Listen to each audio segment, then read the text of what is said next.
आपने ये तो पता कर लिया कि किस मुसलमान की हांडी में क्या पक रहा है। इतना बड़ा धर्मांतरण का सिस्टम इस आदमी ने शुरू कर रखा है एक जमाने से, और बाबा को खबर नहीं हुई।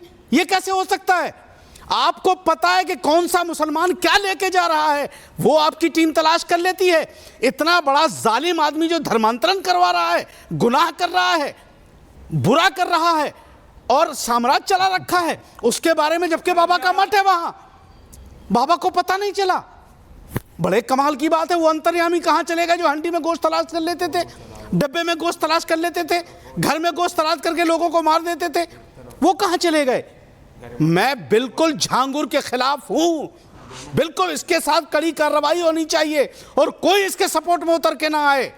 इसने गलत किया, ये मसला इस्लाम की तस्वीर को गलत पेश कर रहा है। हम नहीं खड़े ऐसे लोगों के साथ, ना किसी को खड़ा होना। जी आ रहा हूं, लेकिन आप करते क्या रहे इतने जमाने? सतीश जी आ रहा हूं। आप क्या कर रहे थे इतने जमाने से? चलो बाबू, विजय दादा बता रहे विजुअल नहीं चाहिए। अंसार साहब, आप ग्राफिक। अंसार साहब, आपका सवाल आपने बहुत होशियारी से सवाल पूछा है। बाबा की सरकार नहीं होती, ये जो छांगुर है ना, ये मुख्यमंत्री निवास में बिरयानी खा रहा होता। उसी तरीके से जिस प्रकार से मुजफ्फरनगर दंगों के जो आरोपी थे, दंगों के जो गुनाहगार थे, उनको मुख्यमंत्री कार्यालय में भोजन कराया गया, उनको बिरयानी परोसी गई थी। आज बाबा की सरकार है। अगर बाबा की सरकार नहीं होती तो उसी प्रकार से मुकदमे वापस होते जिस प्रकार से आतंकवादियों के मुकदमे वापस हुए थे। संकट मोचन के आतंकवादी, काशी विश्वनाथ के आतंकवादी, वलीउल्लाह जैसा आतंकवादी जिसको बाद में कोर्ट ने फांसी की सजा दी, उसके मुकदमे वापस लिए, सरकार ने वापस लिए। आज बाबा की सरकार है। दिल्ली में मोदी जी हैं, उत्तर प्रदेश में योगी जी हैं। सुनिए, बीच में टोकिए मत, सुन लीजिए। और आप चेहरा जो लेके आते हैं आप, अरे सुन लीजिए, आप स्टूडियो में बैठे ना, वर्चुअल जुड़ा हूं, आप चिल्लाएंगे तो मेरी बात नहीं आ पाएगी। सुन लीजिए, इनको ऐश्वर्य भाई रोकिए जरा।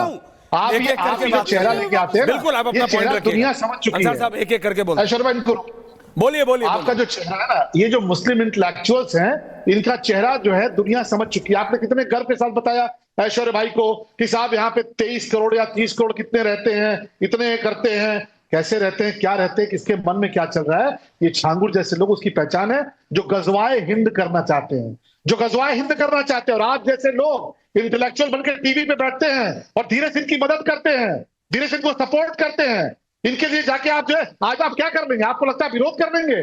उत्तर प्रदेश में भाजपा की सरकार है, विरोध करेंगे तो चौराहे पर पोस्टर पर चेहरा चिपका दिया जाएगा विरोध करने वालों का, इसलिए विरोध नहीं हो रहा है। नहीं तो उत्तर प्रदेश में हम लोगों ने देखा नहीं है क्या कि दंगाइयों की मदद करने के लिए थाने के भीतर एक मंत्री फोन करता है, अंसार साहब आ रहा हूं, दंगाइयों को छोड़ो। अंसार साहब, नहीं एटीट्यूड, क्या ये लोग ठीक नहीं हो रहे हैं? आप कह रहे हैं एटीट्यूड ठीक हो जाएगा। Thank you. एक मिनट के लिए, एक मिनट के लिए, ये कालने में, ये ऑपरेशन कालने में, धमकी मत दो। नहीं धमकी कोई नहीं दे रहा। अंसार साहब मैं आ रहा हूं आपके पास, एक मिनट।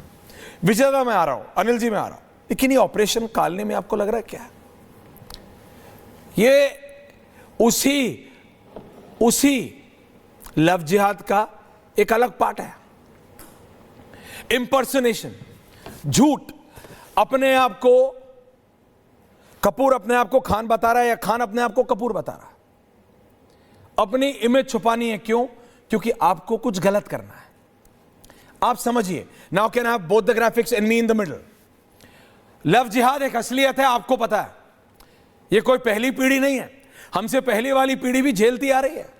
ये ऑपरेशन कालनेमी, ये अभी कोई नया नहीं है। ये जो नेम प्लेट वाला हिसाब था ना, ये उसी का एक्सटेंशन है, उसी का एक्सटेंशन है। क्या पश्चिम यूपी में जो सड़क पे चलते हैं उनको ये नहीं पता, गाड़ी के रूट से जो ज्यादा यूज करते हैं, अगर वो शाकाहारी हैं या वो अगर पर्टिकुलर हैं कि वो कहां खा रहे हैं, तो उनको नहीं पता। पहले आज से 20 साल 25 साल 30 साल पहले लोग ये देख के रुकते थे कि ढाबे पे, और वहां तब ज्यादा छप्पर वाले ढाबे थे। आजकल तो ये मल्टीनेशनल्स ये सब खुल गए हैं, ये बर्गर पिज्जा सब खुल गया है। ये पहले ये देख के रुकते थे जिसको जहां रुकना है कि उनके आराध्य की तस्वीर है या नहीं है। That is a reality Vijay ji. पश्चिम में ये हमेशा से बहुत ज्यादा है, क्योंकि तब तक ये नहीं था 25-30 साल पहले कि लोग नाम बदल लेते थे। लेकिन वो 25 से अगर मैं 15 साल पहले जाऊं तो ये होने लगा था कि दूसरे धर्म का, मजहब का आदमी दूसरे के आराध्य की तस्वीरें लगा के चल रहा था। होटल चला रहे थे, नाम अलग हो गए थे, चलाने वाले कोई और थे। अब उसका एक और स्टेप आ गया, आधार कार्ड गलत बना लेते हैं। क्या नहीं निकला क्या? गोपाल आदिल नहीं निकला और बोला कि नहीं मेरे तो दो थे, मैंने तो ऐसे ही रख लिया था। आज नीलकंठ ढाबा नहीं निकला क्या? मेरा रिपोर्टर वहां था नीलकंठ ढाबे पे, उसने बोला हाँ हम चलाते, हमारा मन है, हमने नीलकांत रख लिया, नीलकंठ रख लिया, नीलकंठ ढाबा। ऑपरेशन कालने में क्या है? लोग अपनी आइडेंटिटी बदल रहे हैं। जिनका कांवड़ यात्रा से, जिनका उनकी देखिए कोई किसी की आस्था बना नहीं सकता। जरूरी नहीं है कि खान, कोई अगर खान है तो वो मंदिर नहीं जा सकता। कोई अगर खान है, अगर उसकी सोच है, अगर उसने अपने आप को वैसे पवित्र किया तो वो यात्रा नहीं कर सकता। या अगर कोई कपूर है तो वो किसी और के धर्म को नहीं मान सकता है ना, लेकिन आपको उस हिसाब से रहना पड़ेगा। ये जानबूझ के भगवा पहन के, क्योंकि कांवड़ियों को तो वैसे ही ब्लैक एंड व्हाइट पेंट कर दिया है। कांवड़ियां मतलब कांवड़ यात्रा का मतलब हुड़दंगी यात्रा बना दिया है, ऐसा पेंट किया है कई सालों से। तो अब उसको और खराब कैसे करो? ऐसे विजय त्रिवेदी जी ऐसे एंटी सोशल एलिमेंट्स डाल दो इसके बीच में, और उसी को रेखने के लिए ये हो रहा है ऑपरेशन कालने में। विजय त्रिवेदी जी। ऐश्वर्या, महत्वपूर्ण विषय आपने उठाया, और मैं तो कह रहा हूं कि मैं देख रहा था बहुत महत्वपूर्ण विषय आपने उठाया। ऑपरेशन कालनेमी का भी जिक्र किया। मैं उत्तराखंड भी गया हुआ था, देहरादून भी मैंने देखा वहां पर किस तरह से काम चल रहा है जो धामी सरकार कर रही है। अभी शलभ जी भी बात कर रहे थे, आपने अमिताभ यश जी से भी बात की, एडी जी, उनका यश बहुत है उत्तर प्रदेश में। लेकिन मैं ये कह रहा हूँ कि मुझे अच्छा लगता है कि शलभ मणि त्रिपाठी जो हैं बाबा को या मुख्यमंत्री जी को 7 साल पहले धन्यवाद देते इस काम के लिए, 6 साल पहले धन्यवाद दे पाते, 5 साल पहले धन्यवाद दे पाते। ये कैसा रडार है? चाइना से खरीदा हुआ है क्या कि 8 साल लग गए हैं इसको पहचानने में? समझे, मुश्किल काम ये है कि क्यों हो रहा और इतना बड़ा हो रहा। अभी आपने इस बात का जिक्र किया, हम सब लोग देख रहे हैं कि वो बलरामपुर जैसा कस्बे, शहर में, कस्बे में कह लें, इतनी बड़ी प्रॉपर्टी हो जाए। और साहब कह रहे हैं कि वो पहले अंगूठी बेचता था, आपने भी बताया। तो अंगूठी बेचने वाले की ऐसी प्रॉपर्टी बन जाए कि 4 दिन से तो बुलडोजर तोड़ रही है, वो खत्म नहीं हो रहा। ठीक है, तो इस पर क्या मतलब? आप कह रहे पॉलिटिकल पेट्रोनेज के बिना तो हो ही नहीं सकता ये। और इसका मतलब जो एडमिनिस्ट्रेशन का जो पेट्रोनेज है वो भी वहां पर है।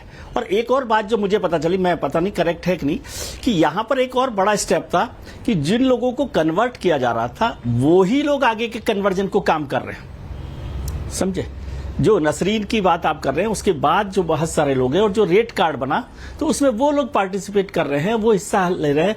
और शर्म वाली बात यह भी है कि यहां पर भी जाति चल रही है, कन्वर्जन कर लें, लेकिन अपर कास्ट के लिए 15 लाख रुपए में कन्वर्जन हो रहा है, लोअर कास्ट में 10 लाख रुपए में कन्वर्जन हो रहा है। लेकिन उन जो लोग कन्वर्ट हो रहे हैं, जो लड़कियां कन्वर्ट की जा रही हैं, वो ही इस बिजनेस में, बिजनेस ही कह लूंगा मैं, उसमें शामिल है। समझे, उसमें शामिल है। तो ये बड़ा मसला है और इस पर बहुत गंभीरता से अब भी जब पकड़ में आ गया है, चलिए 8 साल बाद आया, 6 साल आया, 5 साल बाद आया, लेकिन इस पर बड़ा गंभीरता से काम करना चाहिए। और अभी तो यूपी सरकार ने 2024 में ही एंटी कन्वर्जन लॉ को अपडेट किया है, थोड़ा सा और कड़ा किया, स्ट्रिंजेंट किया है, जिसमें लाइफ इम्प्रिजनमेंट की बात की है। तो उस पर काम किया जाना चाहिए। और पहचान छिपाना एक अपराध है, उसको उसी तरह से लिया जाए। लेकिन हम पहचान छुपाने और सोशल जो हंगामा गुंडागर्दी हो रही है उसमें फर्क मैं समझता हूं। मैं इसको कतई समर्थन नहीं करता कि कोई भी जाकर किसी की दुकान को तोड़ दे, मैं इसमें साफ बात करता हूं। पुलिस का काम है, फूड इंस्पेक्टर का काम है, वो इसको करे। कोई जो है विजय त्रिवेदी भगवा झंडा दुपट्टा डालकर पूछने चला जाएगा किसी के पास और फिर तोड़फोड़ करेगा, वो नहीं चल सकता।